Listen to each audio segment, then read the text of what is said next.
नमस्कार। आप देख रहे हैं खबरों की दीवार सीजीवाल। मैं रुद्र अवस्थी। आपका स्वागत है हमारे इस खास बुलेटिन में, जिसमें हम लोकसभा चुनाव के नतीजों की बात करेंगे। छत्तीसगढ़ में जो अब तक शाम करीब 6 बजे जो तस्वीर सामने आ रही है, उसके हिसाब से यहाँ भारतीय जनता पार्टी छत्तीसगढ़ की 11 लोकसभा सीटों में से 10 सीटों पर बढ़त बनाए हुए है और इस बार फिर लगता है कि 10 सीट बीजेपी के खाते में और 1 सीट कांग्रेस के खाते में जा सकती है। अब तक जो चुनाव नतीजे आए हैं, उसके बाद राष्ट्रीय स्तर पर भी राजनीतिक गतिविधियां तेज हो गई हैं।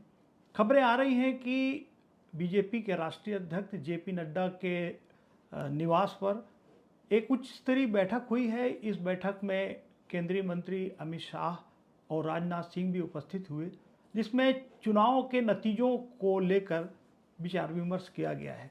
आइए अब छत्तीसगढ़ की लोकसभा सीटों के जो अब तक के जो रुझान सामने आ रहे हैं, उस पर बात करते हैं। तो ये तस्वीर उभर कर आती है कि यहाँ जो 10 सीट हैं, वहाँ तो बीजेपी लीड कर रही है, अपनी बढ़त बनाए हुए है। और 1 सीट जो कोरबा है, वहाँ भी कांग्रेस की ज्योत्सना महंत की बढ़त लगातार बनी हुई है।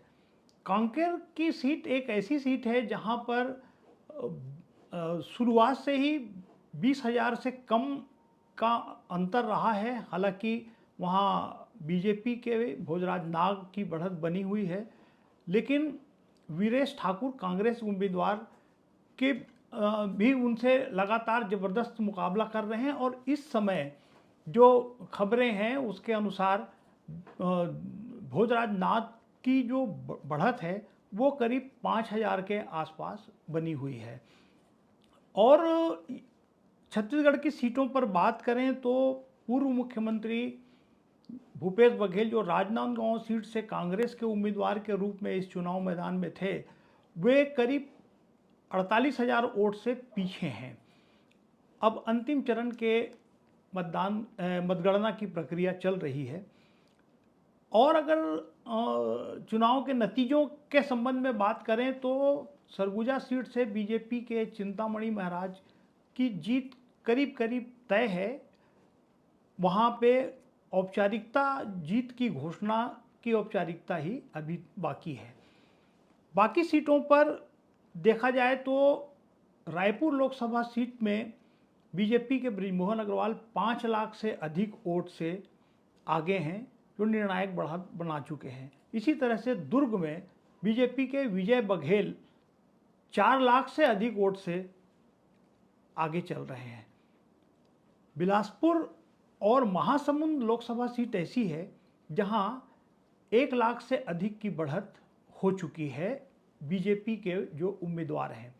सीटवार अगर बात करें तो छत्तीसगढ़ में बस्तर लोकसभा सीट में बीजेपी के महेश कश्यप 55,000 वोट की बढ़त बना चुके हैं कांग्रेस के कवासी लखमा जो उम्मीदवार हैं उनके ऊपर। बिलासपुर लोकसभा सीट में बीजेपी के तोखन साहू कांग्रेस के देवेंद्र यादव पर करीब 1,33,000 वोट की बढ़त बना चुके हैं। दुर्ग में बीजेपी के विजय बघेल कांग्रेस के राजेंद्र साहू के मुकाबले अब तक करीब 4,20,000 वोट के अंतर से आगे चल रहे हैं। जांजगीर चांपा लोकसभा क्षेत्र में बीजेपी की कमलेश जांगड़े कांग्रेस उम्मीदवार निकटतम प्रतिद्वंदी डॉक्टर शिव कुमार डहरिया से करीब 60,000 वोट से आगे हैं।